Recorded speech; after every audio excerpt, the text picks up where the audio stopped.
The UPMC sports medicine experts in Central PA are here to help keep you in the game and improve your quality of life, no matter your age or activity level. Visit upmc.com/Central PA SportsMed to learn more.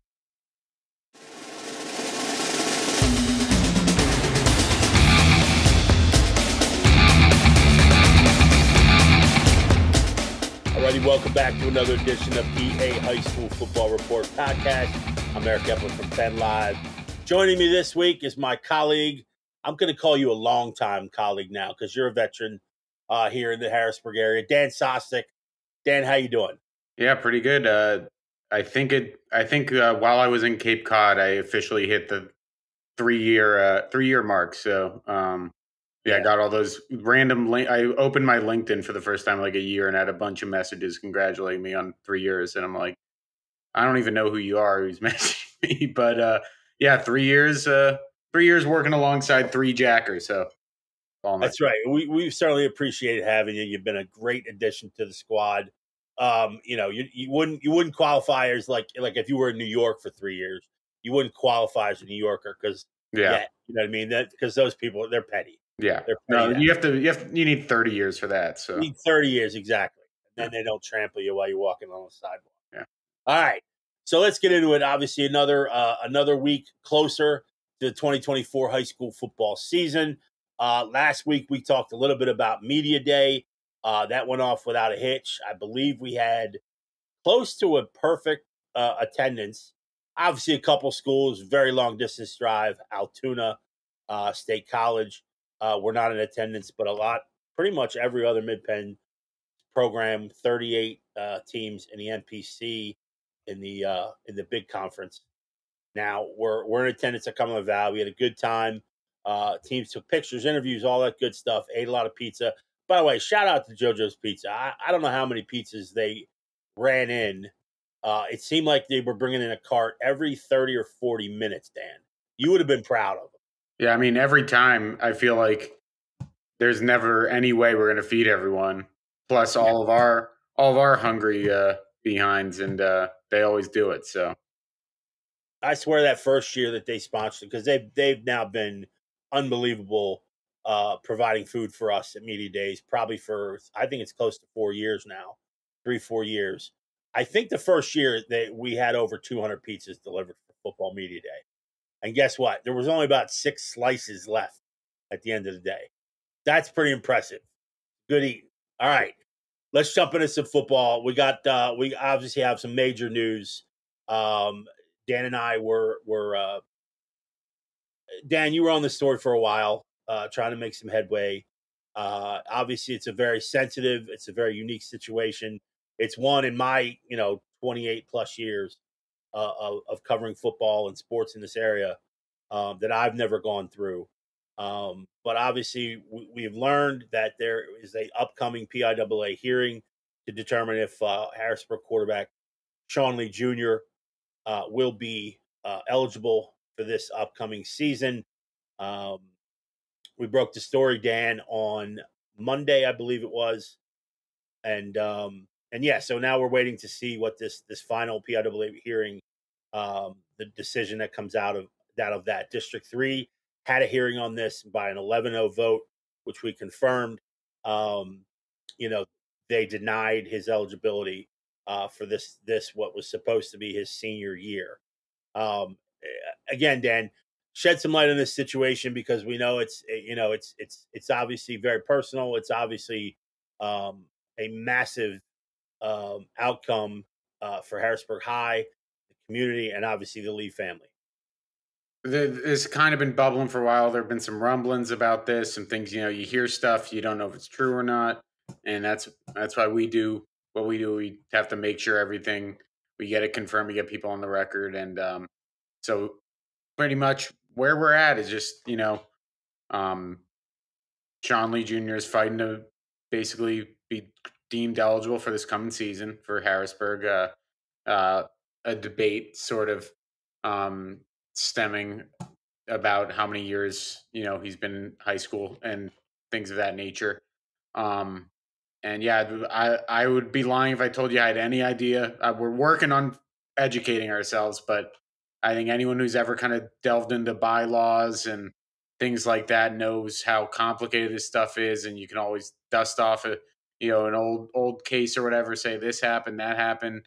We're not dealing with obviously the U.S. laws or anything. We're dealing with PIA rules and things like that, so it's a little cleaner, but it's still something that we're trying to figure out. And we still don't even know when his PIA hearing is going to be. We're hoping it will be an open hearing that we'll be able to cover things like that, because again, you could argue this is the biggest story in high school football in Pennsylvania right now, because it's the quarterback of a 6A football team that has a real shot at making a run to state title, and maybe even upending the Titans of the area, and St. Joe's Prep, adding a bunch of key talented players and things like that. And Sean's always been a great kid to cover. His dad's always been really good to us, and selfishly, we'd want him to play because he's such a fun player to cover. Absolutely. Yep. And if Harrisburg doesn't have him, that's a big loss, because Harrisburg isn't one of those teams we talk about all the time, right? Harrisburg is one of the best programs in the entire state. They're not one of those teams that has 110 kids on the sideline, right? And if someone goes down, they can just replace him with another 5-star player. We don't know how they're going to replace Shawn Lee Jr. if he's not deemed eligible, because they've got Messiah Mickens and Deontay Sheffy and Nehemiah Ewell in the backfield. They got Elias Koch at wide receiver. They got Kevin Brown at tackle. That stuff doesn't matter that much if you don't have someone fielding the snaps you trust. And if there's anyone in this entire conference that you trust, it's Shawn Lee Jr. So, again, we know he just turned 18 in July, so this isn't something where he's been, that he's like a 21-year-old kid or whatever playing in high school. It seems like a very sort of, kind of like sort of, not technicality is not the right word, but there's a lot of logistical stuff going on that, but yeah, it's just a huge story, and a lot's riding on the line, especially that week 2 game against McDevitt. Another selfish reason we'd love to see Shawn Lee playing is because that'd be a game of the year candidate for the entire state. So, obviously Shawn Lee's already got his college destination locked in, right? He's heading to the University of Pittsburgh whenever. Maybe be a little earlier if he's deemed ineligible and has to go to the prep school route or something like that. So it's not like this will be some sort of long-term damaging thing for Shawn Lee. It's more, I think, that the real ramifications will be for Harrisburg's football season this coming year. Yeah, you feel for the family. Obviously, you feel for Lee Jr. just because you're right. His future's set. He's recruited as a cornerback to Pitt. He's going to wind up there. I think the original plan was for him to wind up there in January. Yeah. Regardless, obviously, if he plays a season, great. But it's imagine if you're an 18-year-old and all of a sudden you're expecting to play your senior year, then obviously something like this comes up. But there were a lot of wild rumors out there that he, like you said, that he was 19 or 20 years old, this and that. But it just stems, the crux of it is, has he exhausted those 8 consecutive semesters that every athlete gets, during their scholastic career. So that's the brunt of it right now. So, and again, he's only been on the field and played 3 years. So we'll see what happens. Obviously the district, it's not a great sign that District 3 kicked it up by an 11-0 vote, but obviously the PRAA will hear it. They did accept the request, and apparently that came down right, within days following the District 3 meeting. So he's going to get a chance to appeal, and the family and the lawyers to the PIAA at some point here in the near future. It's really a question of, do you think that talent, that literal cream of the crop talent, right? You have basically 3 4-star. You could argue 4 4-star players, including the best player in the state, arguably in the class 26, right, and Kevin Brown.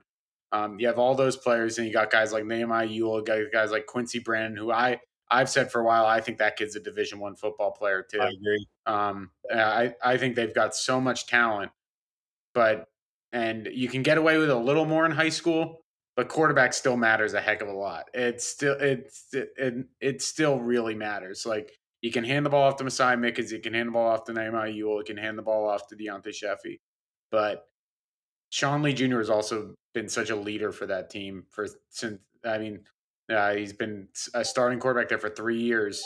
You just like you just wonder how Harrisburg will survive. But again, Harrisburg's as resilient of a program too as there is Cal Everett's. No matter what hand they're dealt, Cal Everett seems to have those guys playing the best football at the end of the year.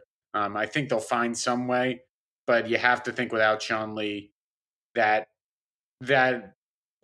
ceiling of they can beat St. Joe's Prep kind of turns into they're going to need a lot to go right to beat St. Joe's Prep. Yeah, and the kicker is too. You mentioned the week 2 game against McDevitt. The kicker in all this too is if he's ruled ineligible, it's going to take you 7-8 weeks to get up to speed with a new quarterback. Because what people forget about Shawn Lee Jr., I think, is the fact that all these other teams, if they're lucky, if they have a 1,400-yard rusher back, yeah, was also a 1,400-yard rusher besides what he did through the air, through the passing game. And also 3 interceptions on defense. And also 3 interceptions, exactly. So you're breaking in somebody else there as a full-time starter. So, those things take a long time to kind of gel. I mean, I don't think whatever the decision is, if he's ruled ineligible, I don't think it takes away Harrisburg as a District 3 favorite. I don't think that's the case. But I just think maybe, getting up to speed there to where they're running, on all cylinders under the quote unquote new look will take at least midseason or longer to kind of get that going. You mentioned Messiah Mickens. Having guys like Messiah Mickens and Nehemiah Ewell and obviously Dante Sheffy in the backfield really, really helps and will help alleviate that situation a little bit if he's ruled ineligible. But still, you're changing the whole dynamic of your offense, really. Without him, without Shawn Lee Jr. in the lineup. So we'll see. We'll find out. We'll continue to report on this situation as we move closer to the season. We are now 23 days away from opening day. So going to get here really, really, really quick. So, Dan, 2 days earlier, before we broke the story on Shawn Lee Jr., we had a bit of news that we all were sort of trying to attack from different angles in different parts. We were all over the place, but obviously we got word. Kevin Brown, you mentioned earlier, ranked number 1, one of the top recruits in the class of 2026, made his commitment. Oh yeah, I mean, you could kind of sort of catch some of the vibes that this is where this was going with Kevin. Obviously, he's been. I've talked about before. I still remember going to that first scrimmage against Williamsport and his freshman year, not really knowing who he was, and someone said, "You guys ever see Kevin Brown play? Tim Brown's kid?" And I was like, "No, we point him out." And then they point him out. I was like, "That's a freshman," because I could not believe how big and sort of already like filled out into his frame Kevin Brown was as a freshman. And I remember they were debating if he's going to play tight end, if he's going to play offensive tackle. They made the right choice. Played him at offensive tackle. Plays him at defensive tackle too, where he's also really good. And it's just very quickly risen up the ranks and has become, per Rivals, the best prospect in Pennsylvania in the class of 2026. But the other thing about Kevin that I think anyone who talks to him at all, that he's not really a big he's not like a big frills guy or anything. I think it seemed like he wanted to get this recruitment done with. He's already done with it his junior. I don't think he's going to be one of those guys that, teams are going to try to tempt him, but I think he's just good. I think he might just shut off his phone and be like, I'm done. Because when he said, one of the things he told me was how happy he was to be done with the recruitment, that he can just be a normal kid again. Cause when you're as good of a prospect as him, your phone is probably ringing nonstop, or you're probably getting texts from Georgia area codes, from California area codes, Michigan area codes, and you're like, who is this? So I told him I could imagine. I said, actually, no, I don't think I could imagine what your last couple of years are like. But no, he talked about Phil Troutwine and just Penn State and how much he trusted them. Commits right after the bash. He kept repeating that word trust and honesty with them, and said he felt really comfortable with them. And I think it was, I mean, if you look at Penn State, they are putting offensive linemen into the NFL at a pretty high rate. It's about as good of a bet under Phil Trautwein as you can get, and I think it'd be pretty surprising if Kevin Brown doesn't at least find his way to an NFL team. I'm going on the record that I think that it'd be pretty surprising if he doesn't get drafted eventually. He's just too good of an athlete, too much of a modern prototype, and too hard of a worker. Because that's the other thing is I think he's also worked his tail off to get where he is. Literally took up wrestling too, and instantly became one of the better wrestlers in the area. Yeah, just I think it's a really good fit for him. He could have gone to Georgia, could have gone to and he probably could have eventually gone to any college in the country. But I think teams were catching wind that he wanted to stay in Pennsylvania and team up with Messiah Mickens. They'll have 2 years of chemistry to build before they head to Happy Valley. So really happy for Kevin. He's been great. Just been a great one of the more fun.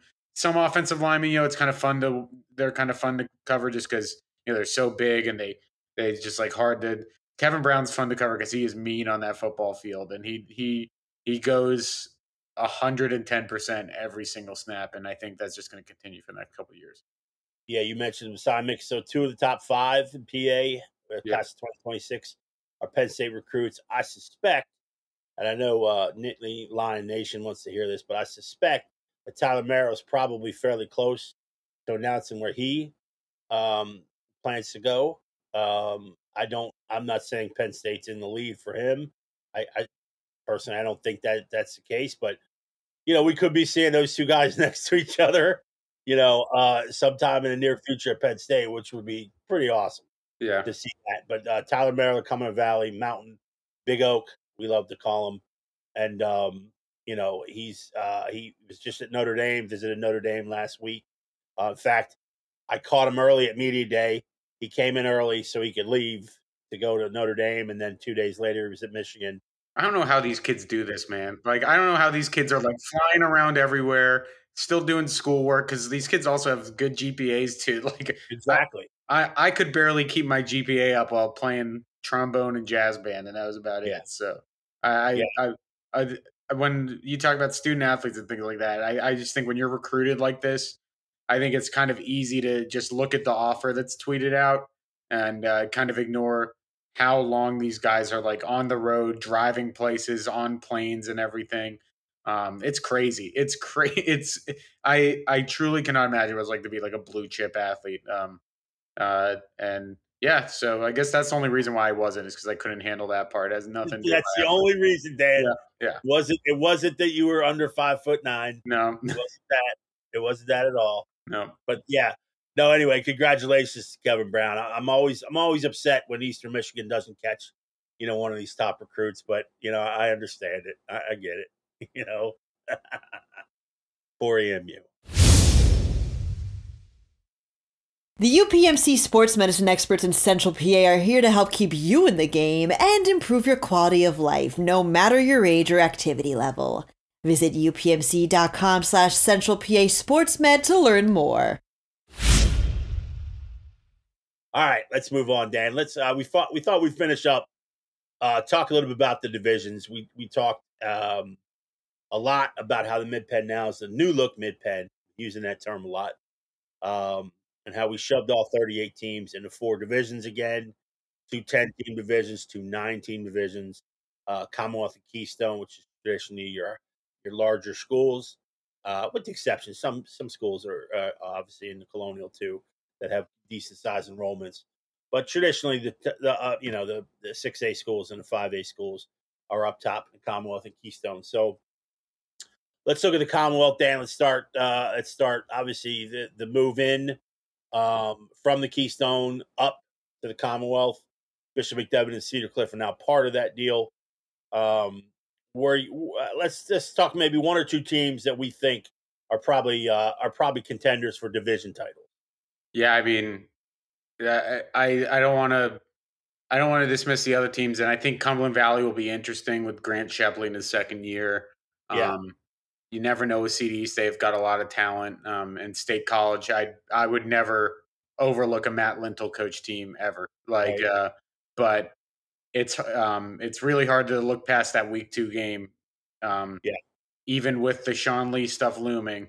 Again, I've said Harrisburg is just so talented that they should still be in the mix. But I think with that wrinkle, McDevitt kind of has some life breathing into it, because I don't know if I would have like said they were on that sort of Harrisburg trajectory if Shawn Lee was playing. Um, just because of the jump up in divisional play, how big of a jump that is from where they were playing. Because those Commonwealth games are tough. So, but now Stone Saunders, who I think has kind of become a little bit of a forgotten man in the Mid-Penn because he's just been so good for so long. It's one of those things where you look for kind of flavors of the month and things like that, and you forget that Stone's been throwing 30 to 50 touchdown passes every year of his career. Um, right, uh, they've got some new weapons with Dominic Diaz. They've got their running back stable back. They're always going to have a good offensive line there. They always figure that stuff out. I think they're right again. I would put them as co-favorites with Harrisburg right now, just because of uh, you know that presence Stone's going to provide, and I think the defense is always going to be pretty strong at McDevitt too. At this point, they just have a ton of guys. So, but yeah, it is going to be different, right? They're not playing. They're not going to play these teams that are going in kind of. No offense to the Keystone teams, but kind of going in looking for moral victories a lot of the time, right? Like in right. the Keystone schedule, you can bat around the bush, but a lot of times it was like, hey, we're just going to see what happens in this game because we know we're a little outgunned. Cumberland Valley is going to go in thinking they can beat Bishop McDevitt. Like CD East is probably going to go in thinking we can beat Bishop McDevitt. I know State College is going to go in thinking they can beat Bishop McDevitt. Heck, there are teams that are going to give them bigger challenges than in the division in years past. So, but I think that'll be good for McDevitt too. I think it'll be really good for McDevitt. I think that they might end up dropping a game in the regular season in divisional play, which they haven't done in a while. But I don't think that's the worst thing in the world for them, and I think they'll absolutely be in the mix for a Commonwealth title. But I go Harrisburg and McDevitt there. Yeah, I think you're dead on. I mean, looking at it too, just a few weeks away from the season, you could pencil in McDevitt as a favorite against everyone except Harris. Yep. You really could. Now, I'm not saying it's a deep line. It's a deep margin with Cumberland Valley or CD East or even State College. I still think the weekly grind and this regular season grind is ramped up for Bishop McDevitt Yep. fivefold here. I mean, again, and not to Stone wasn't disrespect, playing fourth quarters right? for like Exactly. every game of the regular season. And you also had time against certain opponents in the Keystone. It's no secret. You just look back at the scores for the last 6 years, when Bishop McDevitt and the Keystone. So it's not a secret. They just outgunned teams in the Keystone, with the exception from, every once in a while, Cedar Cliff obviously gave them some run when they were playing in Hannah's before. Prior to that, Hannah would give them a run here and there. So, I'm not saying those teams aren't capable, but when you get to rest guys during certain weeks of the regular season, it's obviously easier on your roster. It's easier to get backups more time and more reps and get them up to speed in case you need to throw a few of those guys in during tougher games. Bishop McDevitt hasn't really had that taxing regular season, if you will, with the exception of the first couple of weeks when they started scheduling tougher.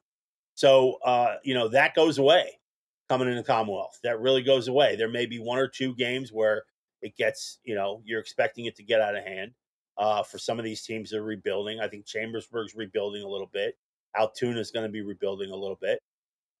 So, it might be easy there, but it's certainly not going to be easy for 7 of the 10 weeks in the Commonwealth. So that is different. And you're right. I think it does help them, Dan, once they get into the postseason. The only drawback to that is, it's a little harder to stay healthy. Yep. A little harder to stay healthy when you're getting, when you're up against tougher, bigger opponents.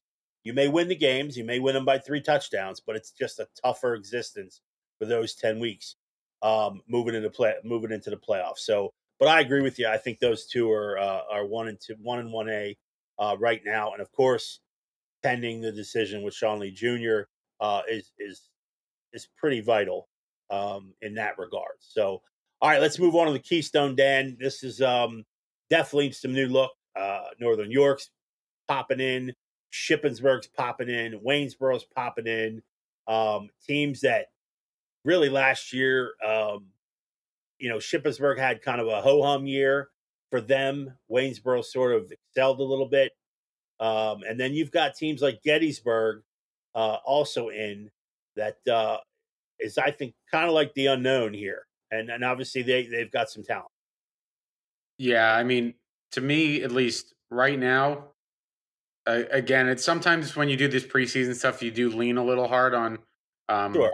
on the quarterback and who the quarterback is. But I just really like this Gettysburg team. I think they have a lot of returning talent. That's not just it's not just quarterback Brady Heiser, but he's a pretty awesome kid to return. That he's a longtime starter for that team. He's a mobile, kind of do it all quarterback.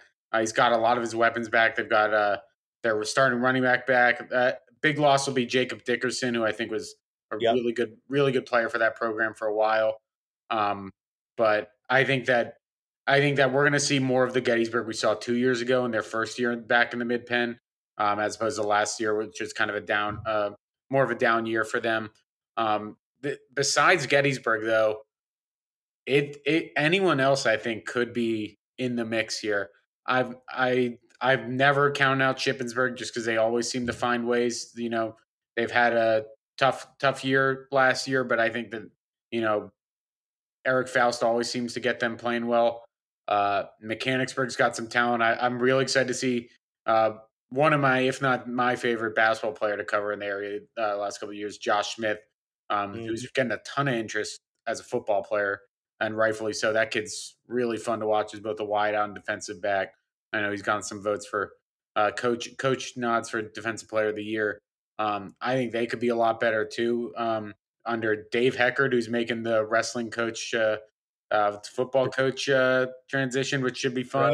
Right. Obviously, a legendary wrestling coach in this parts, and now coaching Mechanicsburg. And Hershey, who the big question for them is their offense last year was just so much Angel Cabrera, just wearing down teams, a battering ram of that offense. They'll now rely a little more on guys like Cam Sweeney. They lose Derek Guzman too, I believe, who is a really, really electric player as well. But they'll have some talent returning as well. And then Lower Dauphin lost a lot of talent too, but they always seem to find a couple guys every year to step up and become the next group. And they got some practice with Ty Milheim's out last year. So, but I think it's Gettysburg, and then one of those other teams is going to emerge as a number 2. Yeah, I actually have Gettysburg and Mechanicsburg as sort of like two teams to watch, if you will, for that. I mean, and again, both of them have question marks, but what I like about Gettysburg, obviously, having Heiser back is great. He's poised. He's got a ton of experience. What I like about him too is he's kind of akin to like Drew Branstead or Camp Hill. Like he can, he likes to tuck. He doesn't mind. He does not mind the contact. He'll tuck and run. And I think Burnett's really one of the most underrated sort of running back. Yeah. That we have coming back. I don't think he got full credit for. I don't quote me, but I think he was right around 1,400 yards. Yeah, he was electric last year. He was a sophomore, I think, too. Yeah, and I think you're going to see a heck of a lot of him, and I think their offense is just going to be a little bit more balanced. It's not going to be, they had a very weird year last year. It was they would play good for a quarter and a half and then just sort of disappear, and it was that kind of thing. So Coach Heiser is going to be looking for more consistency. I think he's got a veteran cast to kind of make that happen. So I think they're going to be much improved in a division that really is, to us at least, wide open. I think it's wide open for the Keystone. So I Yeah, look for those. Those are the two most intriguing to me, anyway. yeah, and that's why I think these divisional changes seem. I think the fact we keep going into these saying I don't know who's going to win feels like the division changes are doing their job, right? Because you kind of want Right. that, right? Yeah, exactly. I think that's exactly right. All right, Dan. Let's move on to the Capitol. We're running down to it here. You like Camp Hill, I think, Yeah, for this yeah. division. I've I been a like Camp Hill proponent for the last couple of years, so you know I am because they play the way I play in like Madden, and so they're just dropping back and then throwing the ball 30, 40 times. Um, Tim Bigelow, Tim Bigelow's good runs one of my favorite offenses in the Mid-Penn. Just so much fun to watch. we call it. You might be there till like 10:30 or 11 because there's never any running clock. But Listen, it's hard. It's hard enough to exit Seabrook Park on a football Friday night. You know what I mean? yeah, You're there exactly. till 11:30, trying to chase down the dragonflies and all those bugs and stuff. Yeah, absolutely, man. He'll keep you there. Yeah, Air Bigelow is fun to watch, man. Yeah, It but is. what I like about it though is that it's one of those things where he is completely tailored the offense to what the team's good at, which Sure. I think a lot of coaches are afraid to do sometimes. They're like, hey, like sometimes I think there's just this idea that you have to play a certain way. You got to run the Right. ball 20, 30 times. You got to have the 50-50, 55-45 split. Their best player is Drew Brandstetter. Like he does it. He does it all for that team. Not saying that he doesn't have weapons because he does have some really good weapons, and they're coming Yes. back. Alex Long, Luke Becker. yeah, really, Luke Noah Becker, Doy. Noah Doy, Yeah. all back. The big loss is Kobe Moore, who is kind of their Swiss Army knife. That I think is. I think he asked someone like Tim Bigelow, he would tell you Kobe Moore is just as important, in the locker room and at Yep. practice, and Absolutely. you need those sort of kids that kind of embody toughness, especially on a team where you have like 25 kids on the team, and Right. you need kids playing through stuff. So, but I just think that team went toe to toe with every team that they played last year. Even in their state playoff loss, they like Drew Brandstetter left it all on the field. Kobe Moore left it all on the field in that game, and I just think that's going to continue over this year in a division that Steel High's there, which I think be foolish to write off Steel High just because of all the Of losses. course. They Of still have course. talent, still have plenty of good players on that team, and could easily, win the division. But I'm going with Camp Hill as my favorite. A sneaky too, though. I know you're a big line mountain guy, and Yes. I'm not running. And I think maybe the best football player in the entire division. If it's not Drew Brandstetter, it might be Jasper Sheps and Juniata. So a Yep. lot of other guys in the area as well. That Line Mountain's got Maxim Johnson and Ian Bates, who are pretty good duo there as well. So Yeah, Lime Mountain's got some good guys up front on both sides of the ball. So that's always huge when you can dot and lean on those offensive linemen and obviously the defensive line with you mentioned Johnson. That's worth a bucket of wins. It really is. Juniata might be the most exciting. Well, obviously Camp Hill's exciting, but don't get me wrong. But I mean Juniata with Sheps, Wyatt Aronzel, the quarterback is back. They got a lot of nice pieces to that puzzle on Juniata. So those two teams, man, if I had to put like these guys in order, it would probably be Camp Hill, Steel High, and then maybe Lime Mountain and Juniata. But it would not surprise me if those former TVL squads jump up the ladder a notch or two. It won't surprise me at all. But you know what? Dan, I mean, if you have five 300-pound linemen, you run the ball. yeah, But Camp Hill does not have No. 5 300-pound linemen. So you're right. Running the air Bigelow is just the way to go. It's so much fun. All right. Last division, we'll talk about Colonial. This has a different look, too. Obviously, West Perry jumps down. Trinity jumps down. You've got Susquehanna Township in the mix now with a bunch of other squads. With Big Spring, Boiling Springs are here. East Penn is now there. Greencastle, Middletown. This is a very interesting division as well. Yeah. I mean, it's tough. It's tough to go anyone but Susquehanna Township for me, just because of that talent trump card. They've got Lex Cyrus, going to South Carolina. And I think we all know the type of player he is, the type of athlete he is. There aren't going to be many players in the in the Colonial or pretty much anywhere that are going to be able to run with him. And then I think it's a huge year for TD Evans, right? Torrin Evans. Yeah. I think he made a ton of progress from last year, or from his first year starting at quarterback to this last year. I thought he improved tenfold. I think he was like 10 times the quarterback he was, which what you want to see, but you don't always see that, right? And I think it kind of shows the type of kid he is, that he's always working to get better. And I think that this is a big year for him, because I think they probably feel it in that building that they have enough talent to win this division and maybe compete for a district title, because they do have those type of guys. East Penn's where they obviously coming off a great year, but they lost so much from that team last year. So much. Keith Otis, Josh Angelo, Brecken Soap, all these guys. And then Trinity's the interesting one, right? Because they obviously lose Messiah Mickens. They lose Jordan Hill. They've still got Christian Joy, though, who is a pretty darn good running back in his own right. Have some offensive linemen returning back. So I'm looking at them as well, but I think Susquehanna Township is probably the favorite, especially with the rebuild that West Perry is going to have to go through with losing Marcus Quaker and Ian Goodling and all those guys. Yeah, the thing about those, Middletown is trying to take that next step. I think they will. I think they got a couple more wins in them. Big Spring's going to be a tough squad. They always are. Especially going to their place. It's crazy at that joint. Fun atmosphere to play in, but tough for opponents. But I agree. I think Susquehanna Township is ready to take that next step. They got into the playoffs last year and didn't really, I didn't really think they played their best game all season. I really think with the talent that they have coming back, I think they're ahead of the curve. Put it to you that way. I think with West Perry having a bunch of obviously holes to fill, Marcus Quaker gone, Ian Goodland gone, and some linemen too. So, and Trinity is the X factor. Trinity is a mystery right now. Joy's a hell of a player, and Meal Way still there, and new head coach Nick Yarnovich takes over for Jordan Hill.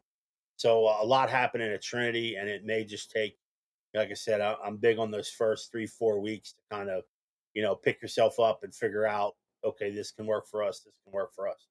But that takes time. In a division like this, man, this is pretty wide open as well. I mean, Colonial and Keystone to me are crapshoots.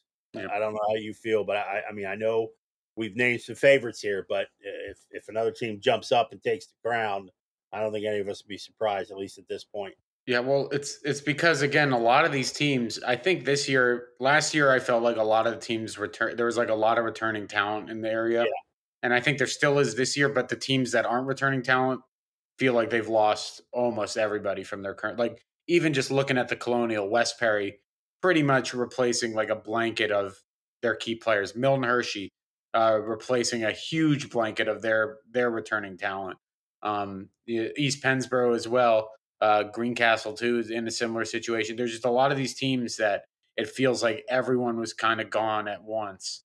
And right. So but sometimes that gives birth to, there are all these kids that are waiting for their chance and are like ready to step up and are going to be a big surprise team, because that happens more than you can ever sort of predict. Because again, it's these people that we haven't seen, and it's kind of you got to prove it first. So that's right. Yeah, looking forward. But that's kind of why I go Susquehanna Township in this conference, because it's kind of, what you're getting with them. You know that they have that talent. And we didn't even mention Jarrett Kern, who's a really talented player too. Again, if there's a more underappreciated guy than that guy, yeah. He's capable of 1,500 yards. Yeah. He's capable of 70 catches, 70, 80. He really is. It's just a matter of getting him the ball, because every time I've seen Susquehanna Township, that kid finds a way to get open. Yeah. He's really, really difficult to cover. And I know he's got number 8 on the other side in Lex Cyrus, who's a speed demon. But this kid Kern is pretty special. Yeah. I think he's going to have a monster year, monster. So All right, so we keep barreling toward the season, Dan. That'll do it for this edition of PI High School Report podcast. Check out Penn Live Daily. We will have a bunch of football content from now until the start of the season. Obviously, previews and features and interviews and videos and all that good stuff. Camp starts in about 5 days. So hopefully it heats up a little bit. Everybody take care of yourself. Make sure you kids hydrate, stay healthy, and we'll see everybody next week.